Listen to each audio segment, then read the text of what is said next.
Hello everyone. ഇന്നൊരു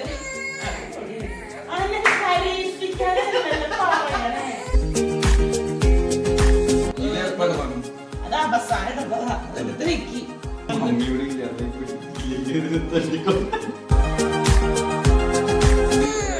മസാലപ്പൊടി, മസാല മല്ലിപ്പൊടി, അല്ല മഞ്ഞൾ പൊടി. അത്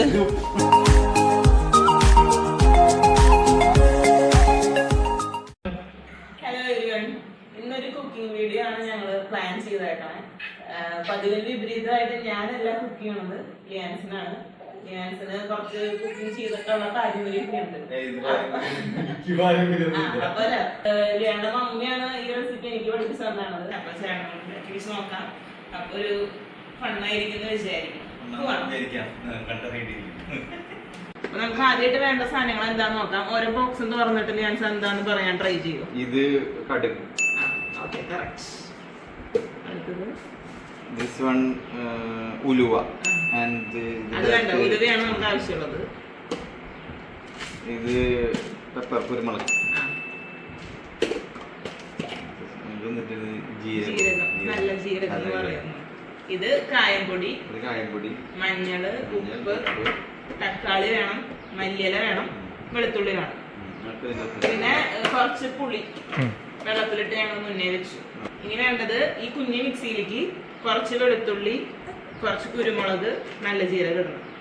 ഉള്ളിയുടെയും ജീരകത്തിന്റെ ഒക്കെ ഒരു സ്മെല്ലാണ്. ഇനി കുരുമുളക് ഒരു സ്പൂൺ എടുക്കാം.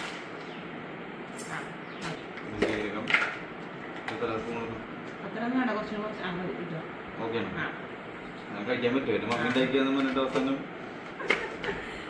അപ്പൊ ഇത് മൂന്നാണ് നമ്മൾ മിക്സിയിലിട്ട് അരയ്ക്കണത്. ഭയങ്കര ഫൈനായിട്ട് പൊടിക്കണ്ട, ജസ്റ്റ് ഒന്ന് റൊട്ടേറ്റ് ചെയ്തെടുത്താൽ മതി. മിക്സിയിലിട്ടോ ഇതിലാണോ വലുതിലാണോ? വലുത്. നമുക്കത് വേണമെങ്കിൽ കട്ട് ചെയ്തിട്ട് ഇടണം. അത് എളുപ്പപ്പണി നോക്കണവർക്കാണെങ്കിൽ ഇതുപോലെ ഇട്ടിട്ട് നമുക്ക് ചെയ്യാം. അയ്യോ, കട്ടി അതിന്റെ എളുപ്പപ്പണി നോക്കണവർക്ക് ഇങ്ങനെ ചെയ്യാം. പക്ഷെ ഞങ്ങൾ കട്ട് ചെയ്തിട്ട് നോക്ക്, ഇതിന്റെ അറ്റം കളയണം. കളയേണ്ട കാര്യമില്ല, കരിച്ച് പോകേണ്ട കാര്യങ്ങളാണ്. ബോയ്സ് കുക്ക് ചെയ്യുമ്പോഴാണ് ഇങ്ങനത്തെ സാധനം കളയാൻ മറക്കും. വൃത്തിയിൽ ചെയ്യാറുണ്ട്, പക്ഷെ വൃത്തിയില്ലാണ്ട് ചെയ്യുന്ന ആൾക്കാർക്ക് വേണ്ടിട്ടാണ് നമ്മൾ. ഇത് 4 കഷ്ണമായിട്ട് മുറിച്ചോ, ഒന്ന് പകുതിയായിട്ട് മുറിച്ചോ, നല്ല ഫൈനായിട്ട് കിട്ടാൻ വേണ്ടിട്ടാണ് കേട്ടോ.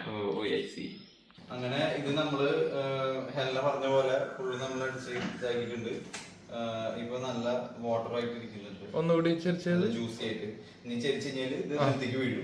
2 മിനിറ്റ് കുറച്ച് വെച്ചു. നല്ല വിലയുള്ള സാധനമാണ്, സൂക്ഷിച്ചു വെച്ചില്ലെങ്കിൽ മതിയാ. കുറച്ചും കൂടി ഇതിൽ നമുക്ക് കടുക് പൊട്ടിക്കണം. കടുകിന്റെ ചെപ്പ് എടുക്കും. ആദ്യം ഒരെണ്ണം ഇട്ട് നോക്കണം നമ്മള്, ഓയിൽ ഇതായോന്ന് അറിയാൻ. ആയിട്ടില്ലെന്ന് മനസ്സിലായി. ഇതിലൂടെ നമ്മള് പൊട്ടാൻ വേണ്ടി വെയിറ്റ് ചെയ്യാ.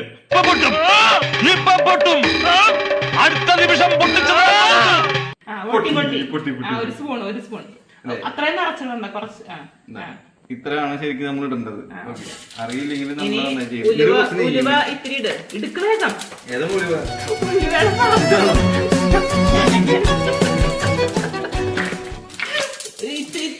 ഒരിത്തിരി പൊടി. ഇനി നമ്മള് മിക്സിയില് ഇത് പൊട്ടി തീരുമ്പോഴേക്കും നമ്മൾ മിക്സിയിൽ അരച്ച് വെച്ചിട്ടില്ലേ കുരുമുളകും വെളുത്തുള്ളിയുടെ ആ കുഞ്ഞി മിക്സി എടുക്കും. കുഞ്ഞി മിക്സി. വെളിച്ചെണ്ണ കുറവ് തോന്നുന്നുണ്ടെങ്കിൽ ഈ സമയത്ത് നമുക്ക് ആഡ് ചെയ്ത് കൊടുക്കാം. ഒഴിക്കാൻ പോണത് തക്കാളി മിക്സിയിൽ അടിച്ച പേസ്റ്റ് ഫുള്ളായിട്ട് ഒഴിക്കുക. അത് നീക്കി വെക്കുക. അതിനുശേഷം വീണ്ടും ഇളക്കുക. അല്ലേ?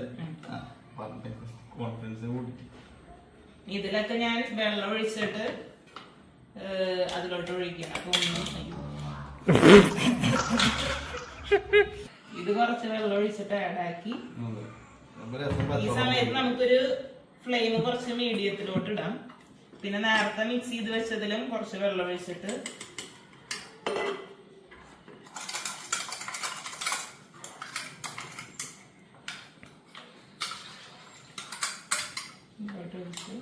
അതൊരിത്തിരി പൊടി. ആ, കുറച്ചുകൂടെ ഇട്ടോ. മതി. ഇനി മഞ്ഞപ്പൊടി ഇടും.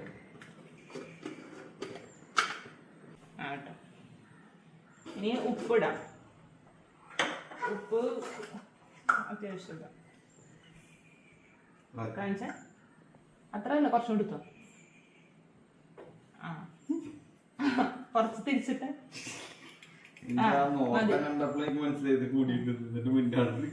അയ്യോ, നമ്മള് വേപ്പിലിടാൻ മറന്നു ഗ്രേസ്. യൂട്യൂബില് വേറെ വെച്ച് കാണുന്നതാണ് ഗൈസ്. അല്ല, വേപ്പില നമ്മള് മറ്റേ മിക്സിയിൽ അടിച്ച അത് അവസാനം ഇടുന്നതാ. എടുത്ത് വെക്കി. വേപ്പില ഇനിയിപ്പോ ഇടണ്ട.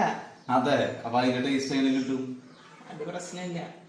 വേപ്പില ശരിക്കും നമ്മൾ ഇടുന്നത് കുരുമുളക് വെളുത്തുള്ളിയൊക്കെ മിക്സി ഇട്ടില്ലേ, അത് ചൂടാക്കിയതിന് ശേഷം വേപ്പിലിടാം. കുഴപ്പമില്ല, വേപ്പില ഇല്ലെങ്കിൽ പ്രശ്നമില്ല.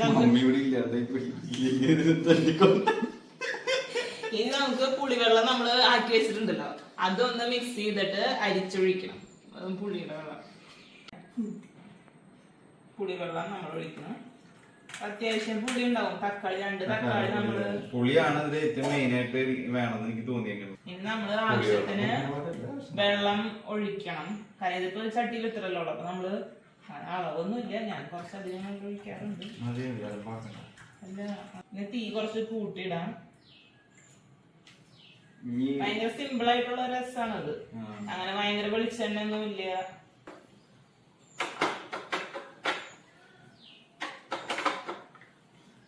ഇപ്പൊ നല്ല പുളി തോന്നുന്നുണ്ട്. ആദ്യം ക്യാമറമാന് കൊടുക്കുക, എന്നിട്ട് അതിന് ശേഷം അവൻ ജീവനോട് ഉണ്ടെങ്കിൽ നമുക്ക് കഴിക്കാം. ഞാൻ അവിടെ ഉണ്ടാക്കാറുള്ളതാണ്, അത്ര പ്രശ്നം ഉണ്ടാവില്ല. ഇപ്രാവശ്യം എനിക്ക് തോന്നുന്നു കുറച്ചായിട്ട് ഇപ്പൊ കുറവുണ്ടെന്ന് തോന്നുന്നു. ചിലപ്പോ വെള്ളം തിളച്ച് കഴിയുമ്പോ ശരിയാവും. എങ്ങടെ പോണ ഉണ്ടാക്കാണോ നിനക്ക്? വെള്ളം കുടിച്ച് നോക്ക് പുളി എന്തായാലും.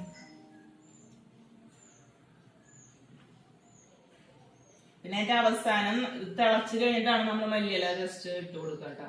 അപ്പൊ ആ മല്ലിയിലയുടെ ഫ്ലേവർ ആകുമ്പോ ഇത് ശരിക്കും കോയമ്പത്തൂര് ഉണ്ടാക്കുന്ന ഒരു രസമാണ്. ഡയറക്ടർ സിസ്റ്റർ കോയമ്പത്തൂര് ഉണ്ട്, ആ പുള്ളിക്കാരിയാണ് മമ്മിക്ക് പറഞ്ഞു കൊടുക്കാൻ. നല്ല ഫോക്കായിട്ടുണ്ട്. ഒരു ടേസ്റ്റ് ഇല്ല ഗൈസ്. അല്ല അല്ലാതെ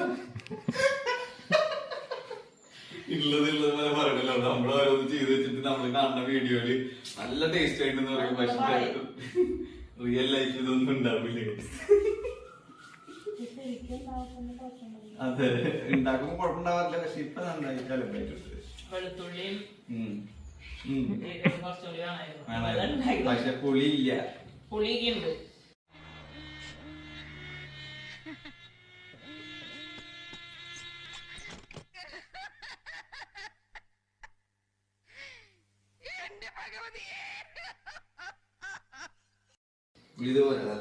തക്കാളി തിളച്ച് വരുമ്പോ ശരിയാണ്. പൊതുജനങ്ങളുടെ ശ്രദ്ധയ്ക്ക് 2 ദിവസത്തിനകം ഞാൻ കൂടുതൽ ശക്തി ആർജിച്ച് ഇവിടെ തിരിച്ചെത്തുമെന്ന് ഊന്നി പറയുകയാണ്. നമ്മുടെ രസം ആയിക്കൊണ്ടിരിക്കുകയാണ്. തിളച്ചതിന് ശേഷം നമ്മൾ മല്ലിയില ഇടും. 11 മല്ലിയില ഞാൻ ജസ്റ്റ് കട്ട് ചെയ്ത് വെക്കും.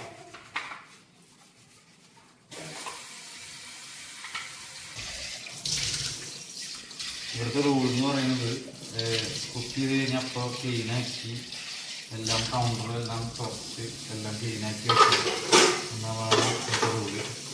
അപ്പോൾ ആ റൂളിലേക്ക് തന്നെ പണിയായി മാറി. അവസാനം കുക്ക് ചെയ്ത് കഴിഞ്ഞ് എല്ലാം കഴുകി വെപ്പിക്കുകയാണ്.